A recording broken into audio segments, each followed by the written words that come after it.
Hello, Austin County. Today I am here with Staci Villareal from AgriLife, and she has a lot of titles, so I'm going to let her tell you all of her titles.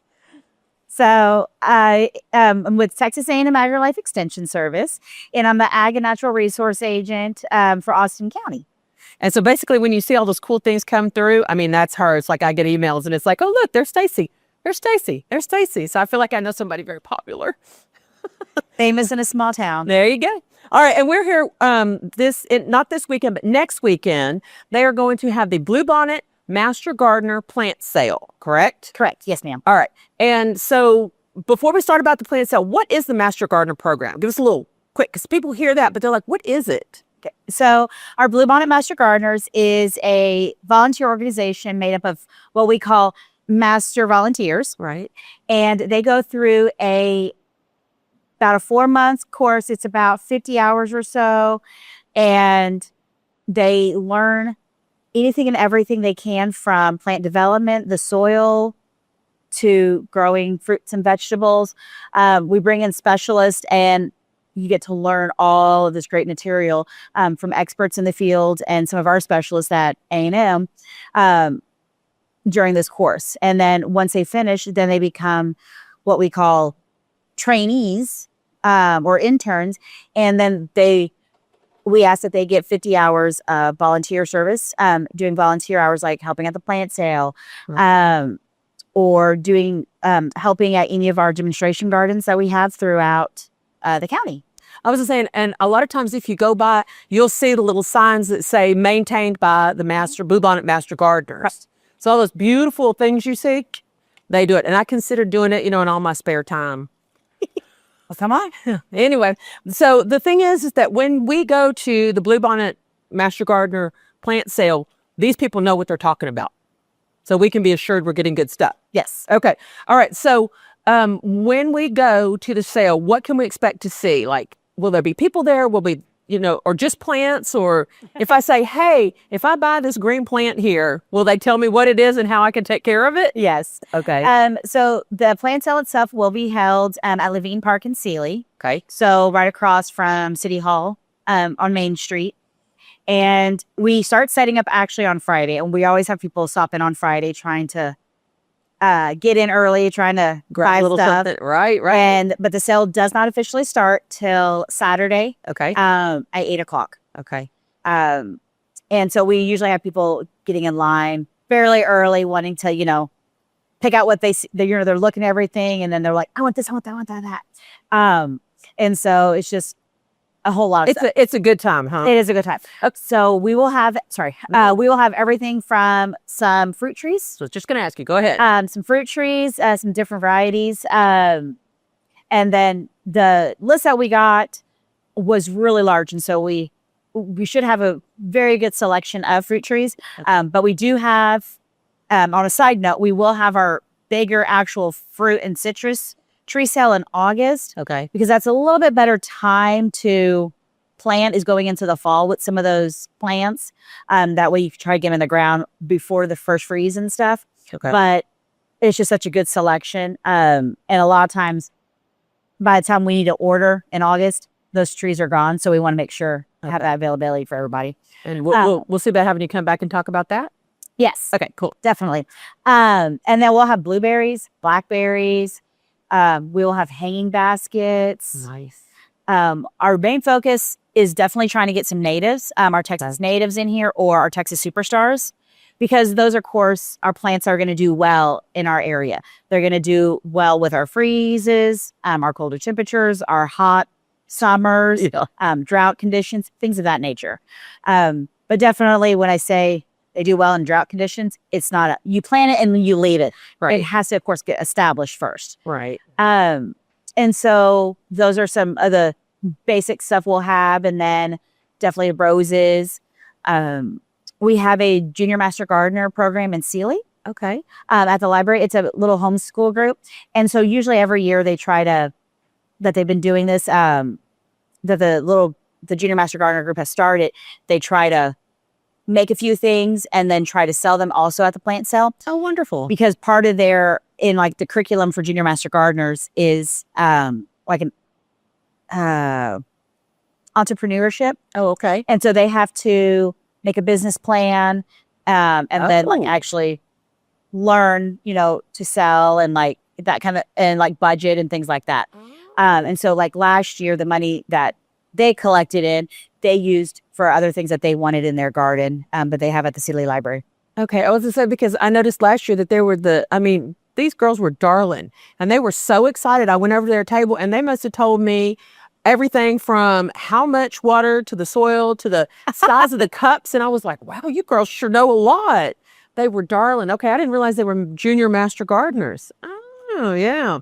Okay, and so look, you whipped through my questions here. Okay, so the biggest thing is that the difference between buying the ones that you're selling in the big box store plants are, like if I go to Lowe's and I buy an orange tree, do I have a better chance of it surviving than the one I buy from you? Hopefully, yes. And I'll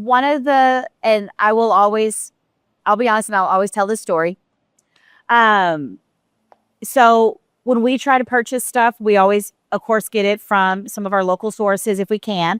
But we also make sure that those fruit trees or even like citrus trees, not necessarily citrus, but mainly our fruit trees on the chill hours, we get something with the appropriate amount of chill hours we have for our area. Okay. And this is why I say I tell this story. I wasn't paying attention. I went to Lowe's a couple of years ago, probably almost 10 years ago, when we were putting in the house, and I'm like, I want a peach tree. So we ended up finding a peach tree at Lowe's. Bought it, looked at the name, was like, oh, that's a pretty name. I like that name. Grabbed it, not even thinking and not doing, my actual like research and knowing better as an extension agent. But bought it, planted it. And then, first year, no flowers. I'm like, okay. Next year, no flowers again. No leaves, or it only had leaves. So I'm like, okay, this is really weird. And I started looking up at it. I was like, okay, here's the name of it. And I looked and I said, oh, it requires 800 chill hours. Whoa, that's so not Texas. Yeah, not Texas at all. Maybe like North Texas, maybe. And so I'm like, oh, that's why it's not flowering out. And so I'm like, well, I guess I will have a pretty shade tree. An ornamental tree. Yes. Well, lo and behold, we had Winter Storm Uri. That was the first year I got peaches off that tree. I'll be darned. So that's a problem usually with some of the big box stores, is somebody else from corporate right in another state buys a bunch of trees, and then they ship them out to all the stores, and they may not do well in our local areas. Okay. Because they could have 800 chill hours. And for somebody that's a novice or not paying attention, pick it up and grab it, plant it, and then they call me and saying, hey, my tree's not flowering. I haven't had anything. And then it's, well, what variety is it? And then we look into it and find out later. And so it's just one of those things. If you don't know, those are things that happen. Well, and see, I'm guilty too. If it says like pretty pink peach, I'm like, yes, that's the one I want, and don't worry about what it says at the bottom. Exactly. So yeah, definitely that's always important. All right. So one of the things that I read on the flyer, which we're going to put the flyer up so you guys can see it, all the proceeds from this support several programs. I know one of them was like scholarships, lunch and learn, things like that. Okay, let's do scholarships first. What do you give scholarships for? Being a master gardener, for?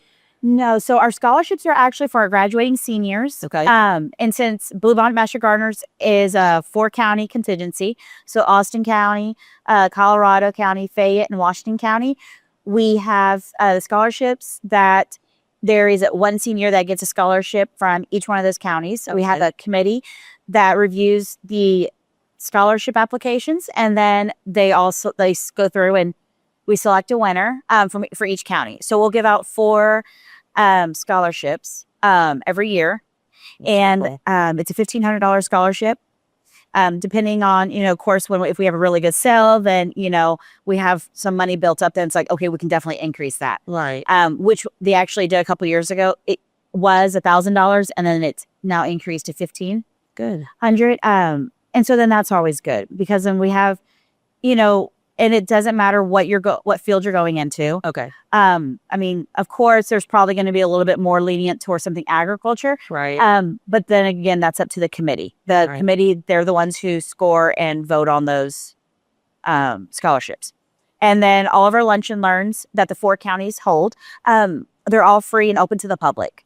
And so to get those speakers to come in, the refreshments needed, things of that nature, that's all free. And so we use that money to help fund those. And then, of course, all the gardens that we have, we try to make them as educational as possible. So one of the things in the works currently is getting and making sure all those plants are labeled. Oh. So when you walk up to one of our gardens and you're like, ooh, I like that, I want that. Yes. You know exactly what it is. You That's know wonderful. it's a Vitex. You know that it's a Turk's cap. And so then if you want, you can do a little bit more research and saying, oh, I really want that. But on our little placards that we're going to have will be the name, scientific name. Okay. And then if it's a pollinator, so if our bees, butterflies like it, if it attracts them, how much water it may need, is it a shade or is it a full sun, partial sun. So we're going to try to have all that on the little placards. And so it helps, like, again, fund those kind of things because, of course, those signs are not cheap. Right. And we're hoping the ones that we're getting will last for many years and we can get to all of our projects because we do have a lot of projects between the 4 counties. I was saying that's wonderful about labeling the plants because a lot of times what you get is my grandma used to call that, a cat's tail, and it's not. It's a scientific name, yada, yada. So if you go to any place and you say, hi, I want a cat's tail, they're going to look at you like you're crazy. Yep. But if you can write down, okay, it's a whatever. Yeah, that's a great idea. Because see, I'm like that. I walk around and I see, oh, I like that, but I have no idea what it is. And sometimes the little Google pictures don't get it. So I love that. That's great. Okay. Now, with you being an AgriLife person, if somebody's a first-time gardener, like when you got your house, you're like, oh, I want to put some plants in. If they go in and they're like, hi, I have no idea what I'm doing, the master gardeners around there can help them? Yes. Okay. We usually try to, of course, they're all volunteers. They've all gone through our course. And so some of them are a lot more knowledgeable about certain areas. Okay. So some are going to be more knowledgeable about natives or potentially our pollinators, pollinator plants, or even the fruit trees and stuff. Because sometimes after they go through that course, they are like, you know what? I really like this. And so that's what they want to focus on, which is perfectly fine. Because then we can utilize them when we have things like this and saying, hey, can you hang out in our fruit tree area and help answer those questions? But yes, definitely. I mean, of course, some of the common questions most people or the master gardeners may ask is, your soil type, do you have sandy or loamy, soil? Is it something is it going to be in the shade or is it going to be in the sun? So that way they can help find out or find that perfect plant for you if you're needing help. Because just kind of like picking out plants is the same way. We shop with our eyes. Right. And like, that's got a pretty bloom on it. We want that one. Right. And so some of our natives may or may not be blooming, but it's going to be really pretty. We promise you. Right. But just trying to get those different plants that everybody's wanting, the variety of different plants. And then also, of course, figuring out what kind of design you want in your yard. Do you want, 1 or 2 big bushes, or are you putting them in pots? Are they going to be in hanging baskets? And they can kind of help feel that out and ask those questions. I was like, because sometimes people like me, I'm a little embarrassed to go up there. I mean, I've been doing gardening, not well, but enough for myself. But I'm kind of embarrassed. I'm like, hi, I don't know what this plant is. Can you help me? Or sometimes my thing is I love purple flowers. Mm-hmm. So my whole thing is, will this be purple? And it's good to know that these ladies and gentlemen will be able to say, yes, ma'am, this one will be purple, but you really don't want that one because of, Yeah. And so that's going to need to be in the shade. Yeah, because I don't have a whole lot of shade around here because of where we live. But so let's go over this again. Okay, it's going to be Saturday, April 11th. 11th, and it's going to start at 8. 8 in the morning. Okay. And if you come early the night before, they're not going to sell to you. They're going to say, please look, but don't touch. But people should probably get there early because I'm assuming it's kind of a mad rush. It does. Okay. Usually people are chomping at the bit trying to get in.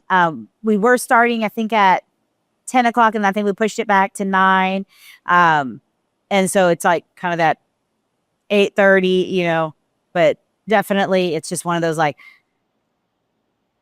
get everybody there, get everybody in, and then it's over when we sell the last plant. Okay. Now, like fruit trees, like I have a van. I don't have, you know, do you guys deliver? Do you need to bring your own delivery? Ideally, bring your own, Okay. bring your own weight. Bring your own deliver. truck. Now there may be some, if you live close enough, somebody else may go, what are you getting? Okay, yeah. You know, But it's not offered. It's one of those things. If Bob decides he lives near you, he'll bring your fruit tree to you. mm-hmm. Okay. All right. So, and what about maybe bringing something like a wagon if you're going to buy a whole bunch of things? Would that be something you would do? We have wagons that Okay. for while you're shopping, Okay. you can start putting them in there, or carry them and then take them to the front and set them down. Okay. But yeah, no, we usually have several wagons. But definitely, if you have your own wagon and you want to bring your own and stake claim to it, Yeah. go for it. Okay. And what about kiddos? Is it one of those things, probably leave the kiddos home or bring them along? No, definitely, you can bring them along. Okay. Like I said, we're gonna have the junior master gardeners there. So there'll be other youth there as well. Okay. And it never hurts. So those kids can start getting exposed now to those plants. And getting them familiar and wanting that enjoyment of being outside. Because sometimes if they help pick out a plant and then they help plant it, then that's something that they want to then take care of. Yeah. And then they start growing that passion for planting and stuff. Very true. Very true. All right. Did I miss any questions? Did I miss anything that we needed the people to know? We know Saturday, April 11th, 8 a.m. If you have a wagon, bring it. Bring your own person to heft your fruit trees. Kids are welcome. Mm-hmm. And pretty much, I think, just go have fun. Because last year I went and I made the mistake of going late. I went about almost 11. And Yeah. I mean, talk about picked over. It was definitely picked over. But I mean, even what was left was still beautiful. It just, Oh yeah. you know, so that was and the prices were reasonable. Mhm. You know, I mean, they may be a little more expensive than your big box, but then again, you're getting that we know it's going to grow here, so it's worth those few extra pennies. Yes. And that's something that a lot of people like me, I mean, it's that whole thing. Why do I want to go spend $20 on a plant that's going to die when I can spend $20 on a plant that the money's going to stay here and I know for sure it's going to grow? Yes. Well, and also it's going to support scholarships and things Right. of that nature, which is always good. Oh. Because I mean, I'm the same way as, you know, I'd rather keep it money local if I can and then support Yes. those kids or the other programs that we have going on. Very true. Very true. So if the kiddos or any of the adults are interested in Master Gardener, just contact any of those people around there and say, hey, I'm interested. Definitely. Cool. Right now, Austin County is actually hosting the intern class this year. Oh, okay. And it will end at the end of April. Okay. And then next year it'll be hosted in Fayette County. Okay. Nice. Well, go Austin County. Yes. All right. Well, I appreciate you being here. And all the stuff we talked about, we have some pictures from last year, and then we'll put the information up. And also, if you follow Austin County News Online on Facebook, or you go to our webpage, you can see the information there because we, of course, put it all up for Austin County because we love Staci and we love AgriLife. So I'm going to be real honest about that. But anyway, I think that's it. You have any last words for anybody? No, thank you. And I mean, I hope to see everybody come out on Saturday, of course. And like I said, there will be something there for everybody, whether it's a fruit tree, blueberry, blackberry bush. I think we might even have some herbs. Oh. A couple years ago, one of our master gardeners grew tomatoes. Oh. So there's pretty much a little bit of everything, and definitely get there early. Don't wait too long. Because nobody says you have to leave as soon as you get there. You can definitely hang around and Visit, or, keep deciding, do I want that plant? Do I not want that plant? No, see, that's my problem. is I stay and I'm like, okay, I brought X amount of money. And then before long, I'm running to the ATM and my husband's calling me going, what are you taking money out for? So, Oh no, my problem is I see it, I buy it, and then I take it home and go, where am I going to put this? yeah, that's a problem too. That's a problem too. All right. Well, thank you for joining us, Staci. And thank you guys for tuning in. Please remember to like, subscribe, and share our In the Living Room so that everybody can get all the good information we have. And until next time, keep smiling.